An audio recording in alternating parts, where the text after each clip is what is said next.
I think we're live. Hi everyone. Hi. Hi. I'm Kayla with Earthside Birth Services, of course, and this is Emily with Scissor Tail Birth Services, and we're here doing another going live session. And today we're here with Ashley Barrett. So Ashley, please introduce yourself and tell us about your training and your business that you've got going on. Absolutely. I'm Ashley Barrett, and I'm a lactation educator and certified baby wearing educator in Southwest Oklahoma City. I did my training through Arizona State University for the lactation education program. I'm sitting for the IBCLC exam in October, and then I'm hoping I pass and I will be able to say that I'm an IBCLC. So, a little bit about my business. I am actually from Utah, and we recently moved here from Oregon, where my husband finished grad school in Oregon, and I started nurturing bonds when we moved here. I was previously baby wearing with Ashley and did baby wearing, but I've been doing breastfeeding help. I was a Latching leader for 4 years, and I helped out with the group for a while before that, and now I just am on my own, and I love to help moms breastfeed and baby wear, and families to be able to nurture the bonds with their babies. Okay, well, we'll just dive right in then. First question, what classes do you teach, and can you talk a little bit about those? Yes, absolutely. I made a list of my classes because I have a lot of offerings, so I want to make sure that I get them all. But my main two that I teach often are the breastfeeding basics and beyond the beginning classes. And the breastfeeding basics really focuses on the first 6 weeks of breastfeeding your baby. So from pregnancy to getting off to a good start. And then from the beyond the beginning focuses on 6 to 8 weeks and beyond until weaning. So it includes introducing solids, and all of that until you wean at whatever age you choose. But we do talk about toddler nursing too, because the biological norm is to breastfeed into toddlerhood. I am starting a new class called Family Care Basics in September. All of 3 of these classes are taught at Babies R Us. The first 2 I can also teach privately, but the Family Baby Care Basics is literally for the whole family. It's a class, it was inspired because I wanted to teach a sibling type class to get siblings ready for a baby to come home, and new parents, because one of the best classes my husband and I took was how to change a diaper and all that stuff to get ready, because even if you've babysat before, it's something that you definitely need a refresher on. So I hope to have even teens that want to babysit, infants and newborns, new parents, grandparents, just the whole family, and it'll be fun for the whole family. We will also show pictures of moms breastfeeding babies, because that's so important for everyone to see and be comfortable with. And so especially so that children, even if they don't have a new sibling on the way, they can understand what nursing is and understand what a baby is doing. Yeah, so that's cool. I also teach a pumping and returning to work class. Oh, that's great. And that can be for anybody that is pumping for whatever reason, but also if you're returning to work. And we'll talk about paced bottle feeding and that, which is really important to help keep your baby from getting any nipple confusion or anything like that, which is a common concern. Introducing solids, baby-led weaning. That one, right now, I'm teaching the pumping and the baby-led weaning one just privately, so if anybody's interested in that, I can come to your home and teach those classes to you.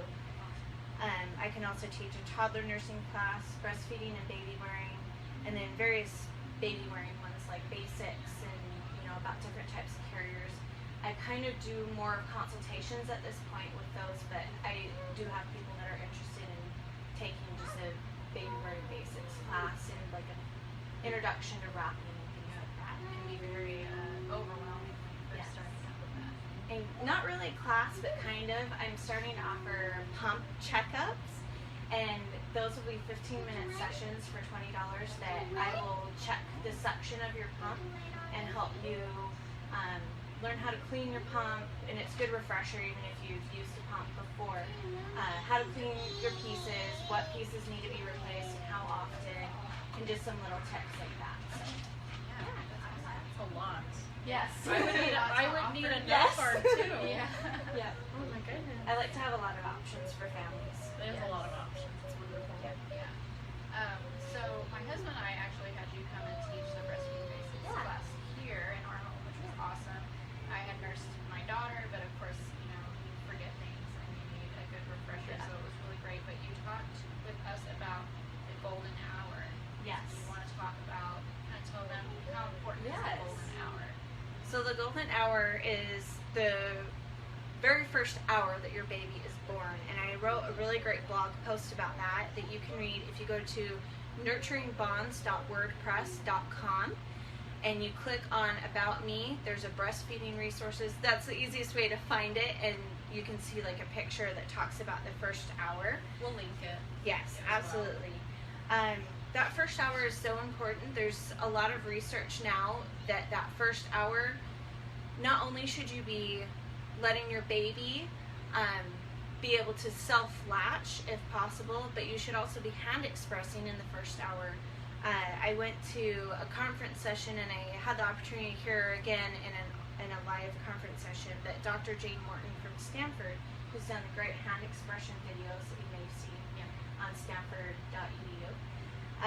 She referenced a 2012 study though that it was a game changer for me, and so it changed the way that I even teach my classes because it's super important. If you hand express in the first hour, there's a dramatic difference. Immediately your colostrum will actually spray, whereas any other time, even like after that first hour, your colostrum won't spray, it will just drip. Yeah.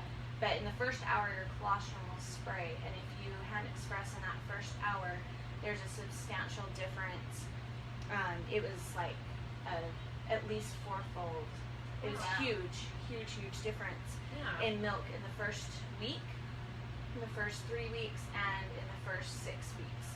So they kind of followed these moms that they put in the study for that period of time. The reflexes are really active in that first hour too, and I talk a little bit about the reflexes in there. But there's some reflexes that you should know about with your newborn, and there's a book called Breastfeeding Made Simple. That one really talks a lot about using those reflexes. They didn't used to know why newborns had these reflexes, like the swimming reflex and the startle reflex, and they couldn't figure out why a baby makes stepping movements when you put something on the bottom of their feet. But all of those work together to help a baby be able to latch on for the first time, which is really interesting. So if you have an unmedicated birth, it puts a baby in the best circumstances to be able to use those reflexes. They'll be a little bit hindered if any medication is given. More tired. Yes, it'll make baby a little bit more tired. It may also bring on the deep blasts that babies like to go into after that first hour to kind of recover from the birth. It might bring that on a little bit earlier, so you might miss a window, and that's when you definitely want to hand express in that first hour. Yeah. But even if you have a great birth, it's still a good idea to hand express anyway. But using those reflexes, babies can actually crawl up your stomach and be able to find their way using their hands and everything. So babies' hands are really important. Don't cover babies' hands. They use their hands to actually navigate to the breast to be able to latch Find on. that food. Yes. Good survival instinct for sure. Yes. That kind of actually coincides with something I learned today about the reflex in the back of baby's head and holding the neck instead of holding the bed. If the baby's Yes. moving away from you, it doesn't mean that baby doesn't want your milk. It's just something that they have a reflex for after. Absolutely. If you push on the back of their head, it actually makes them push back. So it's better to grab. Please bring it in, my baby. It's always better to grab at the base of their neck instead of holding them on by the back of their head. Baby does want to breastfeed. Baby does love you. Yes. Baby just doesn't have control of it. Another big thing too is laying back, and I can't really lay back very well. Laying back to breastfeed actually lets babies' babies' reflexes can be used a little bit better. Babies are born with such strong necks. It's amazing to me how strong they are. They actually can push off. Yeah. when they didn't think that newborns could do that for the first 6 weeks even. But newborns are so strong that they can push back so that they can open their eyes just enough to spot that nipple, that target that they're trying to aim for. But if you're laying back, your baby, you're using gravity, and your baby actually is forced against your body, and so you don't even have to put your hand on the back of their head to hold them to feel secure. So that's really cool too.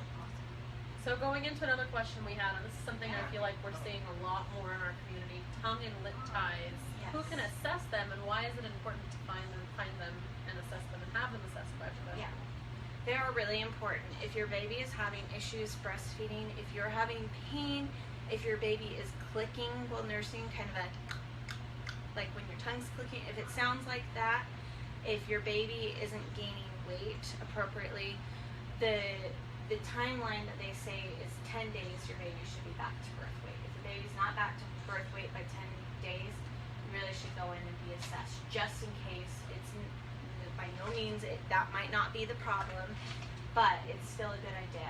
And an IBCLC can assess, but not all of them know how to assess for ties, so it's important to ask if the IBCLC can assess for ties. Most of them in the hospitals know at least a little bit about tongue ties, but they're not allowed to call them tongue ties, and they have to be really, really careful in their wording. An IBCLC can't diagnose anyway, so everybody has to be really careful how they say it, but they can describe what's going on. And a tight frenulum is going to be the cause of the problem. Dr. Gehary is a great doctor in Oregon that is known throughout the country, if not the world, about tongue ties, and he's the one that revised my daughter. All 3 of my babies have been tongue and or lip tied. So that it's something I'm really passionate about, helping moms with babies with ties. But he has a great blog and everything like that as well. Yes, definitely like that. And his Facebook page, Yes. like his Facebook page, he's always posting. He's always posting articles stuff. and Yeah. stuff. It's pretty cool. He has some great pictures, and there's a couple other resources that I like to share as well that I can share with you guys. That you can even look in your own baby's mouth, and you can look and see. And if you think that your baby might have a tie, it's really good to get the opinion of a preferred provider in our area. And what that means is they've gone through and vetted people through the tongue tie baby support group. They've gone through and vetted the providers and made sure that they had proper training and know how to really take care of a posterior tongue tie well. The only one that we have in our community right now that has been through the whole vetting process is Dr. Bailey Coleman. She's a dentist in Oklahoma City. Otherwise, you have to go up to Kansas or down to Texas. There are some other providers in the area that do revisions. I can't speak a lot to their work. I do know that some of the ear, nose, and throat doctors in the area that do the revisions have not done full revisions on some of the mothers that I've worked with, and so they've ended up having to go somewhere else and somewhere else and somewhere else, which can cause major problems if you're having to revise your baby multiple times. It can cause sucking issues. It can cause, which you're trying to prevent the sucking issues. So it's good to get it done right the first time. But she doesn't take Medicaid, so there are some other options if you have Medicaid to be able to take care of your frozen ones like a baby. Let's fix this. Okay, it's back. Oh, let me just throw your boobs on the ground. There we go. Okay, sorry about that. I need those. There we go. Okay. All right. Okay, so one of the biggest, It's better. one of the biggest questions that a lot of new breastfeeding moms have is, how do I really know that my baby is getting enough? We don't see it weaving our bodies into our children's bodies. That's true. Like with the bottle, you're like, okay, 2 ounces, 2 Yep. ounces. All right. Exactly. So tell us about that and what can kind of ease Yeah. our fears. Absolutely. So one of the biggest ways that you can tell your baby is getting enough is watching how your baby acts after you feed your baby. Do your baby's fists go from being really clenched when they start nursing to relaxing? That alone is a really good sign that your baby's getting enough. Another really good sign is the diaper output, because what goes in has to come back out. So by the 5th day, we expect to see at least 3 poopy diapers, and they should be the size of an okay sign. So if you make an okay sign, that's at least how big 3 of those. If you have one really, really big one that's at least 3 times that, that counts. That counts as the 3. But we should expect to see that much, and we should have 6 to 8 wet diapers by the 5th day. Before that, you expect about 1 diaper a day. 1 wet, 1 poopy diaper, or it's wet and poopy, which you can always put a tissue inside of a disposable diaper, or a lot of them have the line on the front that changes colors, and that can tell you if it is wet or not. There are also some hunger cues, and I have a really cute picture of my baby there there we go. That's showing some hunger cues. She's bringing her fist up to her mouth. That is a really good sign that your baby is hungry and you need to nurse. You want to nurse your baby before they start crying, because crying is a late cue. So some of the early cues are, for a newborn just waking up is a really good cue that your baby's hungry, because they pretty much sleep unless they want to nurse. So babies will also start rooting, which means they'll turn their head side to side, or if you touch their cheek, they'll turn their head towards whatever, because they're trying to find a nipple. All those reflexes work together, right? So bringing their hand to their mouth and sucking, or tongue smacking and mouthy type noises, those are really good cues. And as time goes on, you'll notice your baby's cues if you're really paying attention, so that you get your baby before they start crying. Before the meltdowns. Yes. I think this is a really good example of why I'm so supportive of hospitals implementing the 24-hour room in now. Yes. It's so that you can see those cues before baby's crying. That way you're Yes. not going home and saying, I don't know what I'm doing, or baby doesn't like me, because Yes. you saw those cues beforehand and you're more prepared. Well, and the first 24 hours are kind of hard anyway, because you, a baby, just want to rest. Yes. A lot of times moms have problems when they get home, and they say, I don't have a call button anymore. I don't know how to tell if my baby's hungry or getting enough or anything. So that's what I do. You can give me a call, and I'm happy to help. So I'm happy to tell you and remind you of those cues. And in my classes, I give a good handout too.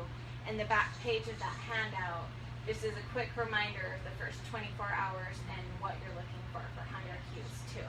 So anybody that takes my classes gets a good handout, so it's a quick little refresher that you can just pull out when you're sleepy and you don't want to read the whole thing. Yes. Okay, so next question, getting a good latch. Yes. Tips and tricks for that. So Yes. they know what to look for. So we talked about that first hour, letting your baby self-latch. That is a really good way to pave the whole way for everything.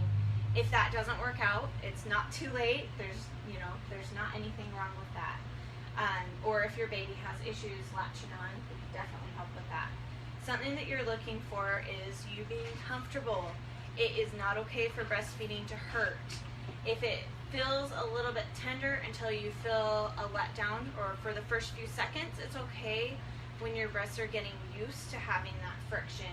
But if it continues on through the whole feeding, that's not normal, no matter how early postpartum you are or whatever. If anybody's telling you that's normal, it's not. It's absolutely not normal. But what you're looking for is making sure, I'm going to use my kid's zebra. You want your baby to have a nice wide mouth. Have you seen the meme about Trump and the big mouth? Oh, it's gross, but really that is what you're looking for. You want your baby to have a nice wide mouth. If your baby is not opening wide enough, do not latch your baby on until your baby gets that nice wide mouth. So if it's like that, nope, because you're going to end up with a really shallow latch. You're not going to get much in there. You really want, it's going to pinch. It definitely will. And it can cause blisters or bleeding or cracks, and nobody wants that, because that is not a fun place to have any of those happening. You can see it on You your can. nipple as well. That's another way to tell too. If your nipple, when your baby comes off and your nipple does not look round like this, your baby is not latched on deep enough. You definitely need to work on a deeper latch. But one of the things, you want to make sure that more of the bottom of the areola is in your baby's mouth, and the nipple should actually be towards the roof of your baby's mouth. So we say an asymmetrical latch. So you can even use some shaping here. So you can use your hand like this and do some shaping to help get your baby latched on. So you want to do it the way that your baby's coming. So I'm kind of doing this from the position that you would have your baby. So you want your fingers on the bottom, but you want them out of the way of your baby's mouth. So you're going to do a little flick as your baby opens wide, flick it into your baby's mouth, and then you have a nice good latch.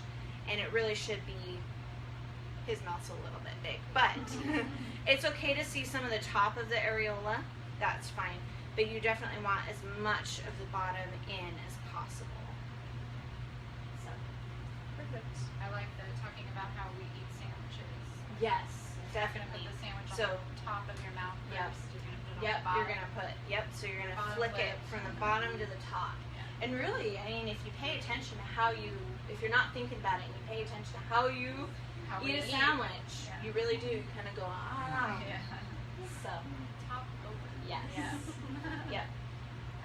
Okay, so we're talking about these like hunger cues, lip ties, tongue ties, all this stuff. When and then pain, like how it shouldn't hurt after Yes. a couple seconds, really. So when do you really need to seek professional help to make sure that before it gets too far down the line and we Yeah. really have a bad, relationship going on? Absolutely. When should they really seek professional help? I always say, if you have any concerns about your baby, get help. If you have any concerns that you might not be making enough milk, it's definitely worthwhile to see an IBCLC. Insurance is supposed to cover IBCLCs for having some issues with some of the insurances not covering, and private practice IBCLCs. I'm a private practice lactation educator. I will be a private practice IBCLC. So I will have to provide a super bill, so you'll have to pay me up front and then seek reimbursement. Yes. But insurance should cover seeing an IBCLC. So that can be a relief. Okay. Just knowing that. But if you have any concerns, definitely seek help. If your baby is not back up to birth weight by 10 weeks, the doctor may recommend supplementation. The doctor may recommend supplementation before that. It's important to listen to your doctor, but it's also important to see an IBCLC as well, so that you can make sure that you're not causing more harm by supplementing too much and making you not make enough milk. If you have any concerns, if you don't feel more fullness by day 5, and you don't feel like your milk has transitioned from colostrum to yes, 5 days, really you should get some help. You should notice about 3 to 5 days that your milk is transitioning. Yes. So weight is really a really good indicator. If your baby's not having enough wet or poopy diapers, that's really an important indicator. Or if your baby is just really having fits at the breast, that would be another good time. Or if you're having pain, like we talked about, the possibility of a tongue or lip tie. Breastfeeding should be fairly comfortable, Yes. especially you and your baby should be giving you cues that they are satisfied. Absolutely. Falling asleep with you, Yep. having a good amount of time where they're acting satisfied. Yes. So But paying attention with to your that baby. too, some babies will nurse for 45 minutes, maybe give you 5 or 10 minutes before wanting to nurse again. Yeah. That's normal. So Yes. don't think that that's not normal if that's what your baby is doing. That is part of normal infant behavior, which I do talk a lot about in my classes. Every baby's different. Every baby is different. Yeah. Just like every birth. Yes. Okay, so let's talk about handling and managing breastfeeding during the troubled times. Teething, growth spurts, wonder weeks, things like that. Yes. Those are tricky times. Your baby will probably want to nurse more often. That's normal. It's okay to go with that. So just if you notice, if you read the Wonder Weeks book, you'll kind of have an idea that something could be coming up. Or if your baby is opposite of the Wonder Weeks, it's normal. Don't worry about it. But you do expect growth spurts sometime about 1 week, 2 to 3 weeks, 6 weeks, and then again, any time after that, your baby can be going through a growth spurt. But especially, there seems to be something at 4 months too, that there's a lot of things going on with baby. sleep and everything. There's a lot of moms that worry that their milk is not sufficient. They feel pressure that they need to start solids. Usually, that's not the case. Your breast milk is definitely enough, especially for the first 6 months alone. But your breast milk is enough for the first year, and solids are mostly just for fun and from 6 to 12 months. Food before one. Yes. Just for fun. Yes. So during those times, it's really good to just hunker down, cancel all your appointments if you're able to. You know, try and, if you have older children, it's a good idea to get some help with them, or the TV. I know a lot of parents are anti-TV, but during growth spurts, sometimes that's a really good option to. Put on some Disney. Yeah, watch some TV together, watch a movie together, read books, have your older child bring you some books and read some books and stuff. That's a really good way to just be cozy and rest. Sometimes babies will get really fussy, and as time goes on, you'll kind of notice your baby's not acting normal, and sometimes it means that they're getting sick, and so that would be another time that you just kind of want to hunker down and maybe go even to bed, or sit in a quiet, darkened room to just nurse. Have some really good skin-to-skin contact during those times. So I think the last question that we have, we wanted to talk about breastfeeding laws. Yes. And especially in the workplace. I mean, one of the biggest things is like, okay, we'll breastfeed, but then we have to go back to work, we have to go back to school. We have to be out in public.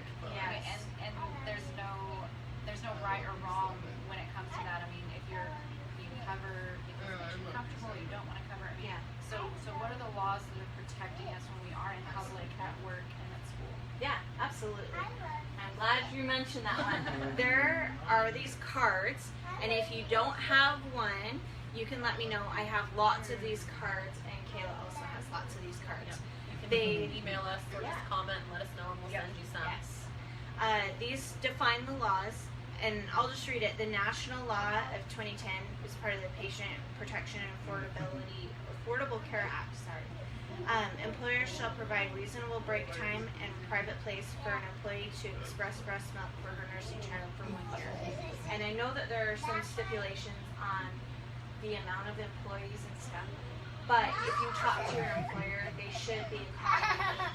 I know there are some that have a really hard time with this, so if you have any issues, there are some phone numbers on the back of this card that you can call and just let them know that you're having a problem, or if you were asked to leave a public place that you were breastfeeding, they can write a letter for you. So there's a lot of things in there. So if you're having a problem with your employer, it's definitely worthwhile to just ask someone else for some help. And as a lactation educator, I am willing to work with workplaces too and help them understand why breast milk is important. That's a thing that a lot of employers don't understand, but there are a lot of statistics, a lot of research to show how breastfed babies actually keep women working longer. If a baby is fed formula, she's more likely to stay home because baby's more likely to be sick. So in 2004, though, we were one of the first states that passed a law that says mothers have the right to breastfeed anywhere. Anywhere that a mom can be, she has the right to breastfeed. Everywhere. Yes. In Oklahoma. At church, at school, at wherever. Yes. Wherever you go. They also have the right to be excused from jury duty upon request. That one's huge, and that was one that they didn't think would go through, I heard, but it did, and it's a good thing. It's a good thing that it went through, because a breastfeeding mom, if she's especially sequestered away from her baby, that can cause major issues. And pumping during a child is hard to do because you're not allowed to just take off and take a break. So to be excused from jury duty is something that is a really good protection in the law for breastfeeding mothers. Well, someone will host a nurse in. Right. Or another good reason for you to nurse in a toddlerhood is so you get out of jury duty. So, And there you go. Your baby's just helping you. Right now, Idaho is the only state that does not have a law on the books protecting breastfeeding. It's not illegal to breastfeed in public there, but it's the only state Where you're not protected. where you're not protected. Everywhere else, you're protected from indecency laws, or you're allowed to breastfeed anywhere that you're allowed to be.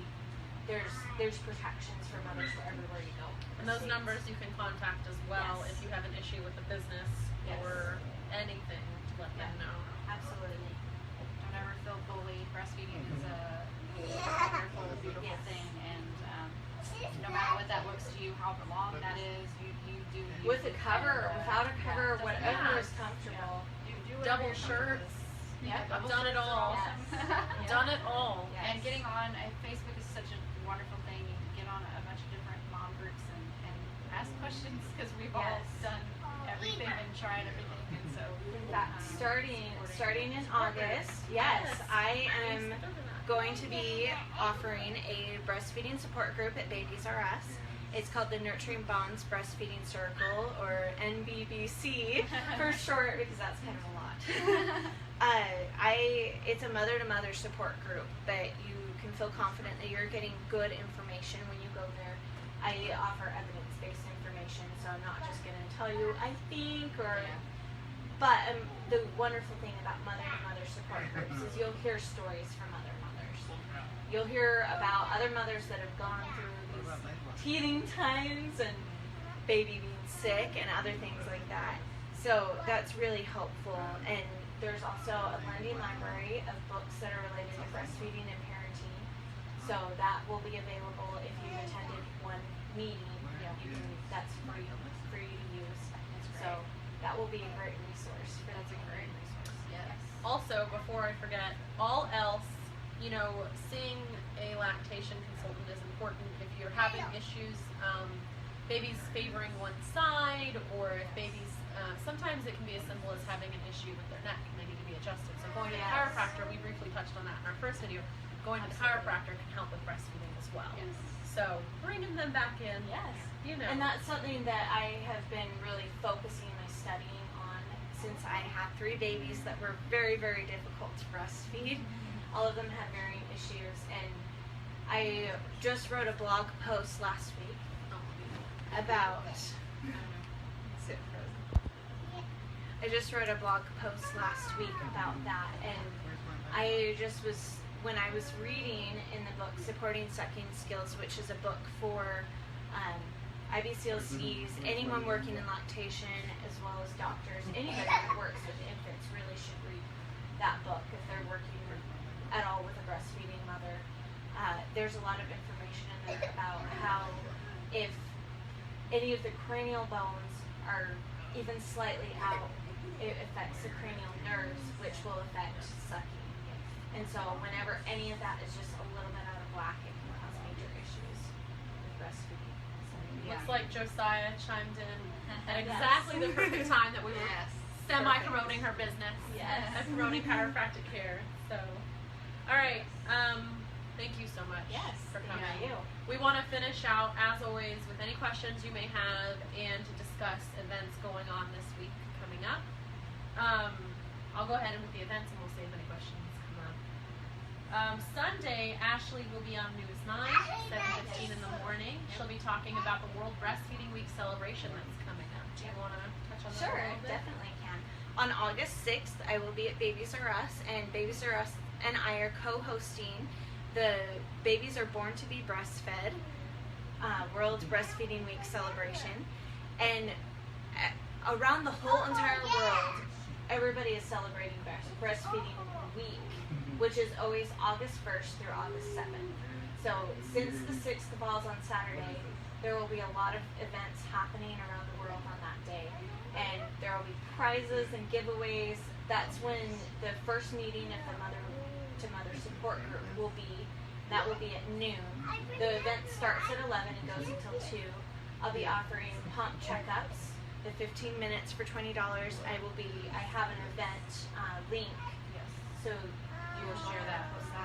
And on that link, I'll be posting a sign up so that you can go through my website and sign up if you want to sign up for a time. I'll also be doing a mini breastfeeding class too that's free Wow. There will be free Lots of baby information. massages and all sorts of Oh my. exciting things. We'll be too. there, so Yes. join us. Yes. Also coming up tomorrow, we will be having a Rebozo training with Gina Kirby at 11 a.m. If you are interested in attending, I have this beautiful Rebozo here. That's what has been sitting with us. Thank you. This training we'll be learning about using your Rebozo for pregnancy and during labor. If you're interested in attending, contact the Drew Association of Central Oklahoma. They have all of that info for you, and I will link their info as well.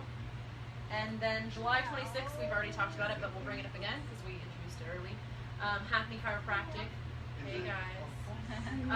They'll be doing a mom and baby essential oils class at 7:30 p.m.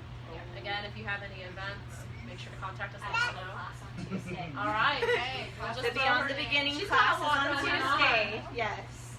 I teach the second and fourth Tuesday of each month at Babies R Us. Ooh, nice. So we do have a question here. That's an amazing question. Thank you, So, Daniel. Hackney, which we haven't answered. So what about some resources for husbands Yes. to help with you. breastfeeding prior to baby and then also after baby gets here? So that's a great Absolutely. support from All- your husband is important. Absolutely. All of Way to my go, classes, Josiah. I encourage husbands or partners or whoever, somebody to come and support you. So when you pay for the class, that's for you and somebody to come with you. It's so important for husbands to be with the moms learning the information, because when we're in our early days postpartum, we're not thinking as much about in our right brain that we're, Yeah. really, okay, this. We're really focusing on the emotional side, which is really important. And remembering that skin-to-skin contact is really important to help get breastfeeding off to a good start. If you have any hiccups, that's when your husband can come in and say, hey, let's try this, or do you remember this? Let's see if we can do that. And so it's really important for a dad to be there. And I do focus a time in each of my classes to what dad can do, because it's more than just changing baby's diaper or just bringing water. There's a lot that dads can do. There are also some great books out there for dads to help support the new baby. And, read books that your wife reads too. That's a great way to help. Read some of those breastfeeding books. There's usually a chapter, even if you just want to read the chapter geared towards dads, that's a great resource. Help her learn how to hand express. That can be really helpful if a dad can do the hand expressing in that first hour while you're trying to latch baby. Yes. I think a lot of the common misconception is that since mom's breastfeeding, dad can't really assist. Dad's not really bonding with baby. There's so much you can be doing, even if it's just Dad can do skin-to-skin yeah, contact. skin to skin, Skin-to-skin with cuddling dad in is bed important. with mom and Yes. baby. I mean, there's so Yes. much. Yes. Great And question. wear your baby. Wear the Dad's- skin while you're wearing. Yeah, dad's Absolutely. baby wearing is probably the coolest thing where I see that out. And Dad's carrying their baby. That's really important to me. I always want to have dad and the whole family when I do consultations. Breastfeeding consultations, a lot of times it's mom coming to me, but if dad can be there too, all the better. Yeah. Looks like it's frozen again. Let's see. Well, it's still running. I don't know why. It looks frozen. But okay. Okay. So yay for live streaming. Yeah, we had a lot of hiccups today, guys. So I think it might have cut out when we were talking about lip and tongue ties. I want to make sure Okay. that Yes. Dr. Yeah. Bailey Coleman's Yes, information. Dr. Bailey Coleman is the She preferred will be- provider. Yes, so she's the preferred provider to go and take To your baby to be assessed. Yeah, to actually do the revisions. And Yes. again, we will link that info Yes. in case it was missed. Yeah, we'll link that. Again, thank you guys for Yes. tuning in. Please share this video as much as you want. Yep, share it Let us everywhere. know the kind of information you want us to get for you so we can keep these videos going and making sure that we're getting the information that you want. Coming up in the next few weeks, we're going to be talking to Christy Simmons about spontaneity kid care, which is the drop-in daycare, which is amazing. It saves her lives. I'm using them tomorrow for the Yes. Rebozo training. So, Christy, you're awesome, and we'll have that scheduled soon. And then someone else we're going to talk to is Sarah Hester, who's a photographer. She does birth, newborn stuff. Thank you for the hearts. maternity, maternity, all that. So, great photographer. If you want to get a hold of her too. So we'll be talking to her about all that kind of stuff. yeah, so tons of videos coming up, more Yes, information. so many. So We'll let's have a go. fun little game for you guys Yes. coming up soon. Birth we mash. think it's fun. Yeah, birth mash. Yes. You heard that right. We're going middle 90s school. kids have this game around birth, so it's going to be kind of a craziness. But It's going to be amazing. We're going to foretell our birth. So, again, special thank you to Hackney for the lights because Yes. boosted up our video games so yeah, much. you guys, these videos are going to get better and better Oh, each yeah. week. So just Oh yeah, kinda get ready for it. watch us get better at this because it's, thank you so much, Ashley, for Thank joining you. us and taking a huge amount of your time this evening to talk to us about this stuff. And if you have any questions for Ashley that you think of later, or people that watch this video later, please post on there. She's Mhm, tagged all absolutely. over the place, so she'll see Yes, it and be able to answer any questions. I'm always happy to help. Yes, so thank you so much, guys. And Ellie, do you Ellie, want to say do bye? you want to say bye to everybody say for bye? us? Say bye. Come say bye. Come say bye to the camera. Come say bye. Bye. Oh!